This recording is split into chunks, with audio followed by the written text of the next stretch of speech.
Right guys, so to start things off, we have my player Trent, and we've just gone to select and subject just to cut him out from the background, and this will be done to all of the players that I have in this edit. I'm just using a lasso tool here by holding shift and adding the plus to it, just to cover the bits that were missed out on the subject, because it's not always perfect when you cut them out. So I'm just adding in that little bit here, and I've just gone back to the lasso tool here just to add this little bit of hair that was missing. And then I mask it, and there he is, he's cut out from the background, perfect. And I've also, what I'm going to do is convert him to a smart object for later purposes, just so I can edit him directly. But I've sped up this bit. These are all my players that I'm wanting to cut out, so you don't need to see this. It's quite a tedious part, otherwise the video will be about an hour long. So yeah, I'm just cutting them out and doing the same process, cutting them out, adding the bits that weren't in there, and then I'm converting them to a smart object. Right, so now that's all done. I've got a solid layer, adjustment layer, and got just a nice red. And I've made another one on top of that in a darker red, almost like a gradient it will look like at the bottom of the piece. So what I'm going to do, I've inverted the layer. That's by doing Command I on the layer, and it goes to a black background. And I've got a nice white soft brush. I'm just going to paint this nice little red darker gradient at the bottom of the edit. So I have my flow of the brush about 20%, and I'm sort of just playing around with the darkness there. But yeah, if you want to invert the mask, it's Command I, and you can do it back if you want it inverted back, and you can see that by whether it's a black background or white background. So I've got this nice picture of Anfield, where the home game is being played, obviously. This is the Nottingham Forest edit that I did. Unfortunately, Liverpool lost. We won't go into that because I can probably yap a long time about that. But anyways, focus on this. So I put that behind the dark gradient, and I've masked it and got a nice black soft brush, and I'm painting in the background colour just on top of it. So I just have the stadium showing, and I've also put the stadium to a nice soft light blend. So it's kind of like just dissolving in the background. It's there, but it's not like that wow in your face. And here I'm just, again, using a brush just to add in the bits that I want, a bit of the background. So I've actually duplicated this layer now by doing Command J, and just to make it sharpen it a little bit more, and I'm now just painting, removing with a black brush again the bits that I don't want on this one, and just have the sharpness of the stadium, and the rest of it is kind of faded out. So it's just a stronger look of the stadium as I've duplicated it. But right now it's looking pretty good. I just group that by doing Command G, and just to make it look a little bit neater. I don't do that to all my work, but I probably should. Right, so now I've just created a new layer. I've gone to edit, fill, and I did a 50% grey. And then on that layer, I've gone into camera filter and put up the grain all the way to 100%. And then I've reduced the opacity to 20% and put the blend to a nice hard light to add that nice grain effect to the edit. Looks more like a poster now, kind of a program, and it's a nice authentic effect you can bring to your piece. Now I'm just speeding up this bit. I'm putting it in the players that I want, in the positions. It's going to look the most cool. This took a while, and I also masked them and use a black brush just to fade the bottom of them out. So here I've, as I did with Van Dyke, you just saw a minute ago, it was quite quick though. I'm reducing the opacity of McAllister, using a mask again, a black brush as it's the white background on the mask, and I'm just painting out the legs as I want it to look like he's behind the stadium, as you can see. So I'm doing that here, just removing the parts and just making the edges of the stadium look like he's running behind. So I'll just reduce the opacity just so I can kind of see the background and sort of just draw it in. It's not perfect, but it will do.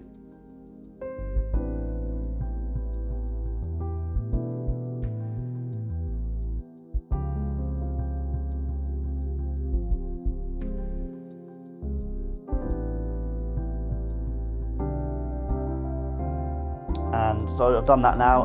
I do the same with Canate. I'll speed this bit up, just it's a bit long. Again, yeah, you can do it with a mask, or you can do it with an erase tool on the actual layer, and just the erase brush, and just erase what you don't want.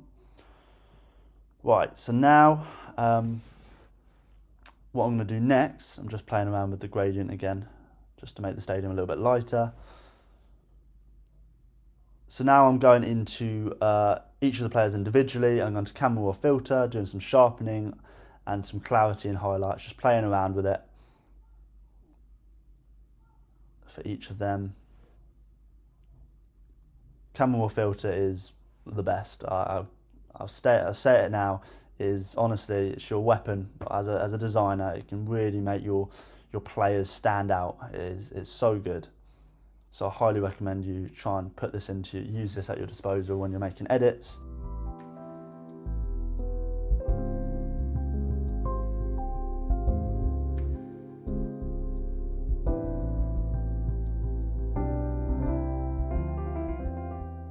So I'm just finishing off now with Darwin. And I also use, I go to image after normally, and I use shadows and highlights layer and put it to about 25. I do that on a lot of my edits as well, as you can see here, just 25, and it just brings it out a little bit more. That's in the image and adjustments panel at the top left, as you can see there.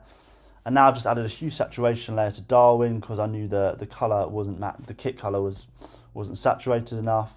So I'm just playing around with the hue saturation, and then I use the mask just to paint out the colours on the face, because obviously it affects his whole body. I want it just to affect the kit. So now it's matching more with the likes of Knate's kit and Van Dijk's one. So I got this nice little bright red texture. I wanted to use this as a kind of background, almost like a light effect that they're in. So I'm just playing around with the positioning of this right now.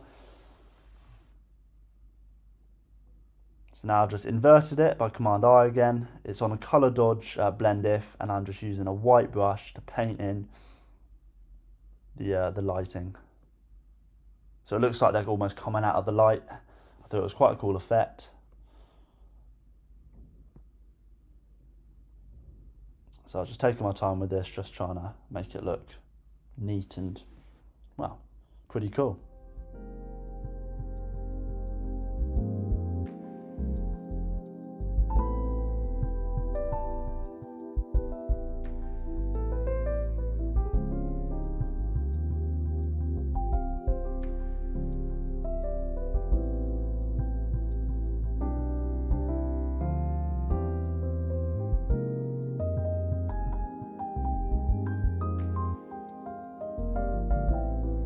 Still just fiddling around with it, just adding some bits where I think it's necessary.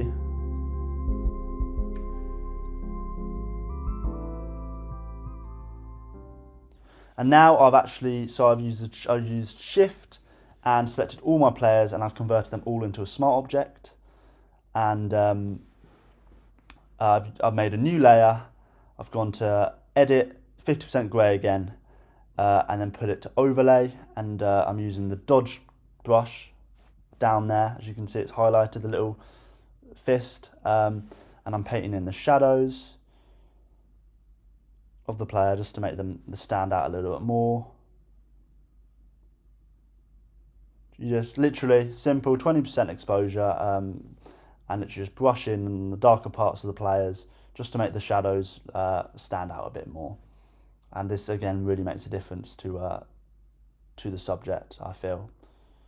And if you can do it, and it takes a little bit more time, as you can see, because you've got to literally, you're painting over the player just to make them stand out a bit more. But it really does. If you hang in there and you finish it, it looks really good.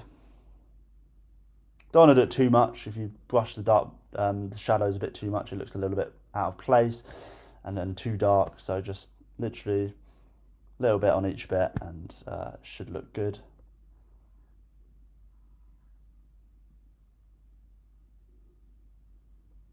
But always make sure when you have the 50% layer, grey layer that you make, and you clip it to the players here, you have it on overlay, as it won't work other than that. But now I've gone to the dodge tool, as you can see. It's like a little pin, and this is for the highlights. So you've got the burn tool for the shadows and the pin dodge tool for the highlights, and the exact same process, but you're doing it the other way. You're going to the lighter areas of the skin, and you're painting in more of the highlights there.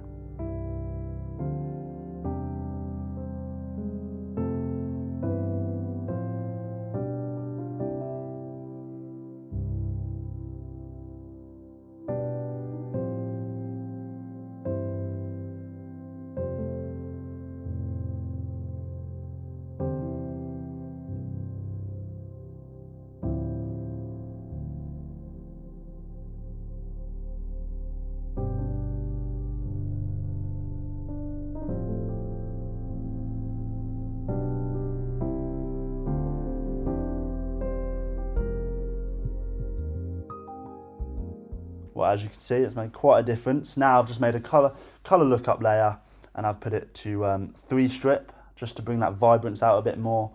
Do that to all my renders, my subjects. And now I've just found a nice texture that I had in my folder, and I put it to a nice blend luminosity. I inverted that, and using a nice white brush over the inverted mask, I'm just brushing in a little bits of the texture that I want, just to add this kind of cool lens, kind of flare effect and texture to the background. So now for the text, because obviously every matchday poster, within reason, needs text. You sometimes don't have to, but it looks pretty good. Otherwise, it's the point of a matchday poster is to inform you about the day's events, the match, and having the time and all of that. But yeah, so I've gone to find my Premier League logo. What a cool logo it is. And I'm just going to rub out the Premier League writing, because I just want the lion. And I'm just going to put in between the text. It's a Premier League game. This text is a damn text. You've seen it in other videos. I've used it. It's one of my favourite texts. I use it for my LFC page because I keep the branding quite consistent with it. So I like using this font quite a lot. And also this one, Made Tommy. It's just quite a smart and professional font. And I'm just putting in the details of the game below it. But feel free to let me know if you want me to do another matchday edit. It can be on another club. Obviously, I do it on Liverpool because I have an LFC page. If you want to follow that, it's at LFC Territory on Instagram. If you don't worry. But yeah, if you want me to do any other matchday edits, it could be on, I don't know, Chelsea or hopefully not Man City or Arsenal. I'm not a fan of them, obviously, being a Liverpool fan, or United. But I can if you want. I'll force myself to do it. But yeah, just let me know down in the comments below. Now I'm just adding the matchday title in this nice little rounded off kind of, well, line, square, just a rectangle, just call that. So my brain's fogging out. But yeah, I'm pretty happy with how it's looking. Yeah. Let me know what you think down below.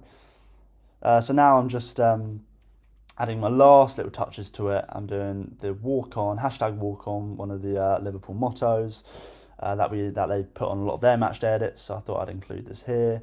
And I just wanted to, not a big part of it, just to have a nice little subtle look on the top.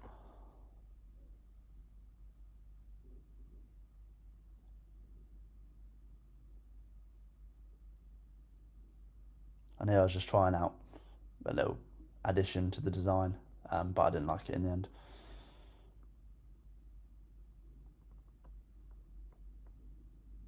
Nope, straight to the trash. But anyways, we are pretty much there. I've just going into Camera Raw Filter now with that. As you can see there, I made it a whole layer, the actual edit, and that is Command, Option, Shift and E, which makes it all, condenses the whole layer like that. and then I just went into camera filter and added some grain. But there we have it, guys. I hope you enjoyed the video. Here is the final match edit for Liverpool versus Nottingham Forest. Let me know down below your thoughts and any future videos that you want to see, including matchday designs. Let me know.